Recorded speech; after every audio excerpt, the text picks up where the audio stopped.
Quand on parle de leadership, on oublie un petit peu l'aspect motivation. Je crois que c'est probablement essentiel. In fine, l'exercice d'un bon leadership, ça suppose, quelque part, d'avoir des signaux, des feedbacks qui sont renvoyés aux personnes avec lesquelles vous travaillez, en tant que chef d'entreprise. Et ces signaux, quelque part, ça traduit la volonté d'avoir une véritable rétribution, entre guillemets. Elle n'est pas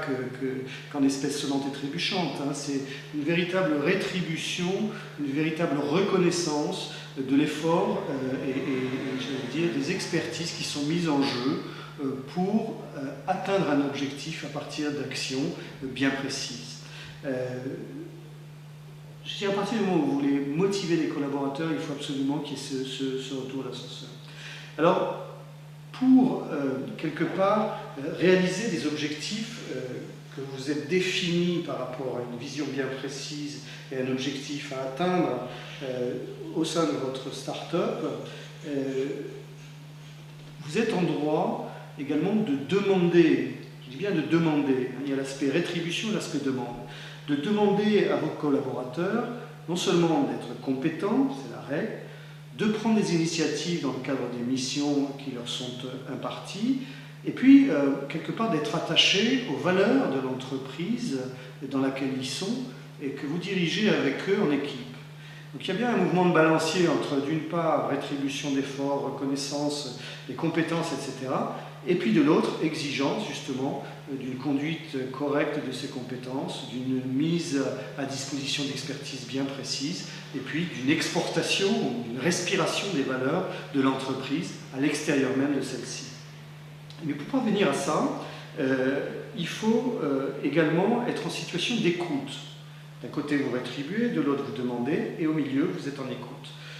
Un chef d'entreprise, il est en écoute, il doit entendre d'abord, ensuite écouter, ou l'inverse, deux choses un petit peu différentes, et il doit être à même, en écoutant, de dialoguer avec tout le monde, de façon je veux dire, informelle, ça c'est clair, mais également de façon formelle. Et je crois que le fin du fin dans tout ça, c'est d'être capable de mettre en valeur personnellement vos propres collaborateurs,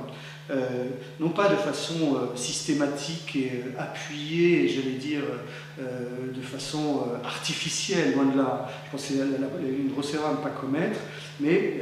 il s'agit de pouvoir les mettre en valeur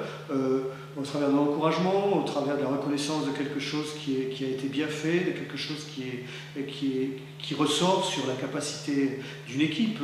entière. La mise en valeur peut concerner toute une équipe, c'est clair, hein, mais plus c'est naturel et plus c'est quelque chose qui coule naturellement de la part d'un dirigeant, et plus c'est quelque chose qui est bien ressenti, parce qu'on est vraiment sur la sensibilité, sur de l'écoute, de l'affect. Et je crois que ça, c'est un point qui est important, de même qu'il est important de pouvoir accompagner vos collaborateurs tout en les challengeant et tout en leur expliquant quel est le chemin, ou tout en les écoutant, vous dire, écoutez, le chemin n'est pas forcément exactement celui que vous avez pris, on pourrait peut-être faire autrement, etc. Ça, je crois que la capacité d'écoute est quelque chose de très important. Au fond, on pourrait dire que, alors ça peut vous paraître un peu ça va vous faire sourire, mais dans une entreprise, l'objectif, clairement, c'est d'être capable de créer un certain bonheur au travail. Pardonnez-moi l'expression, mais c'est un peu ça. Je crois qu'il ne faut pas avoir peur des mots là-dessus. On oublie vraisemblablement trop souvent que le travail, enfin, on y consacre quand même une bonne partie de ses journées en dehors des heures que l'on passe à dormir, c'est avant tout le moyen de partager les activités. Donc si vous partagez des activités, vous unissez quelque part des volontés, vous fondez entre différentes personnes des expertises, vous rapprochez les esprits, et tout ça dans un dépassement. Le dépassement, c'est le dépassement de chacun, c'est personnel, mais c'est également les avancées que réalise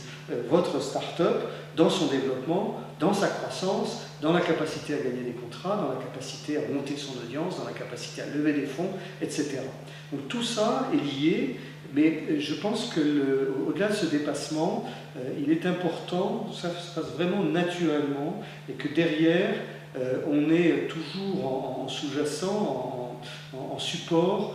à la fois une bonne reconnaissance de l'ambition de chacun et de l'ambition collective, et bien sûr j'allais dire une idée ou une volonté de fonctionner en toute sérénité et j'allais dire dans un climat très agréable, un climat qui ne soit pas un climat passionnel, un climat passionné, un climat chaleureux, simple, fait d'écoute, etc.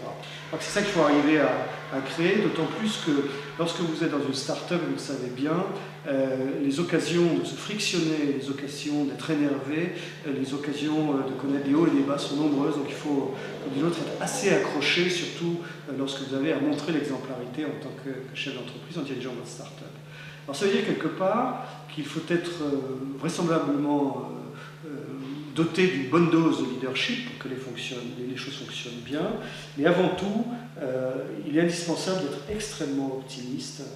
Le pessimisme n'a pas droit de citer, je pense, à la tête d'une entreprise, ça me paraît évident. De même que le découragement, etc. Tout ça, ce sont j'allais dire, des traits, des situations de caractère, on va dire, qui sont à bannir parce qu'elles peuvent être extrêmement contagieuses, extrêmement destructrices. Optimisme, enthousiasme, et puis il faut être capable de conserver, de gagner et de conserver la confiance de tout le monde.